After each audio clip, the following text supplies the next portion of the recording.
ജനങ്ങളിൽ ആശയക്കുഴപ്പമുണ്ടാക്കുക, LDF നേതാക്കളെ മുമ്പ് സന്ദർശിച്ച പടങ്ങൾ ദുരുപയോഗം ചെയ്ത് അവർ കോൺഗ്രസിലേക്കെന്ന് മാധ്യമങ്ങൾ വഴി പ്രചരിപ്പിച്ചു. പാട്ട് നിയമസഭയിൽ പാടി പ്രതിപക്ഷത്തിന്റെ പാട്ട് പ്രതിഷേധം. ദേവസ്വം മന്ത്രി VN വാസവൻ രാജിവയ്ക്കണമെന്ന് പ്രതിപക്ഷ നേതാവ് ആവശ്യമുന്നയിച്ചു തുടങ്ങിയ പ്രതിഷേധം പ്ലക്കാർഡും ബാനറും ഉയർത്തി സ്പീക്കറുടെ ഡയസിന് മുന്നിലെത്തിയതോടെയാണ് സ്വർണം കട്ടവൻ ആരപ്പ തുടങ്ങി LDF-നെതിരെയുള്ള പാരഡി ഗാനം പ്രതിപക്ഷ MLA-മാർ ഒന്നിച്ചു നിന്ന് പാടിയത്. 20 മിനിറ്റുണ്ട്. ഇവിടെ മടിക്കില്ല എന്നാണ് ഇത് കാണിക്കുന്നത്. LDF ഒറ്റക്കെട്ടാണ്. ജനങ്ങളുടെ ജനകീയ അടിത്തറ സുദൃഢമാണ്. ഈ വ്യാജവാർത്താ നിർമ്മാണം കൊണ്ടൊന്നും അതിന്റെ ഒരു കോറൽ പോലും ഏൽപ്പിക്കാനാവില്ല. അടുത്ത 5 വർഷവും സെക്രട്ടേറിയറ്റിന് പുറത്തെ റോഡിൽ നിന്ന് ഭരണസ്ഥിരാകേന്ദ്രത്തിലേക്ക് എത്തി നോക്കി നെടുവീർപ്പിടാൻ തന്നെയാണ് കോൺഗ്രസിന്റെയും UDF-ന്റെയും വിധി. ഇവരെ എങ്ങനെ ജനങ്ങൾ വിശ്വസിക്കും? സ്ഥാനമാനങ്ങൾ തട്ടിയെടുക്കാൻ സഹപ്രവർത്തകന്മാരെ പിന്നിൽ നിന്ന് കുത്തുന്നവരാണിവർ. അത്തരമൊരു പദ്ധതിയുടെ കഥ മുൻ മുഖ്യമന്ത്രി ശ്രീ ഉമ്മൻചാണ്ടി അദ്ദേഹത്തിന്റെ ആത്മകഥയായ കാലം സാക്ഷി രേഖപ്പെടുത്തിയിട്ടുണ്ട്. അധികാരം കിട്ടിയില്ലെങ്കിൽ താൻ വനവാസത്തിന് പോകുമെന്ന് പ്രഖ്യാപിച്ച ഒരു നേതാവിനെ അണികൾ എങ്ങനെ വിശ്വാസത്തിലെടുക്കും? ചർച്ച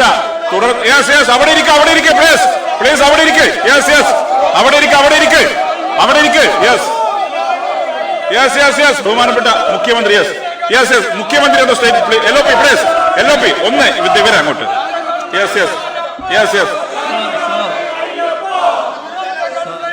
നാളത്തെ സഭ കേൾക്ക് മുഖ്യമന്ത്രി എന്തോ പറയാണ്. കേൾക്ക്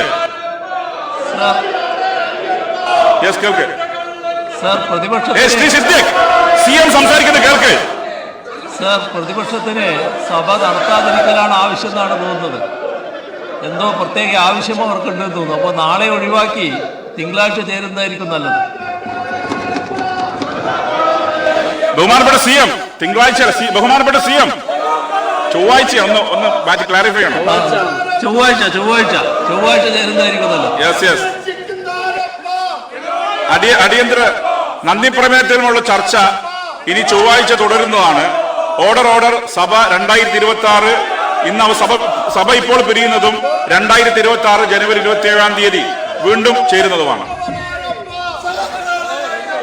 മലയാളം ടെലിവിഷൻ, തിരുവനന്തപുരം.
എല്ലാരും പറയുന്നു ഡിഫറെന്റ് ആയിട്ടുണ്ട്, നല്ല ഭംഗിയുണ്ടെന്നൊക്കെ.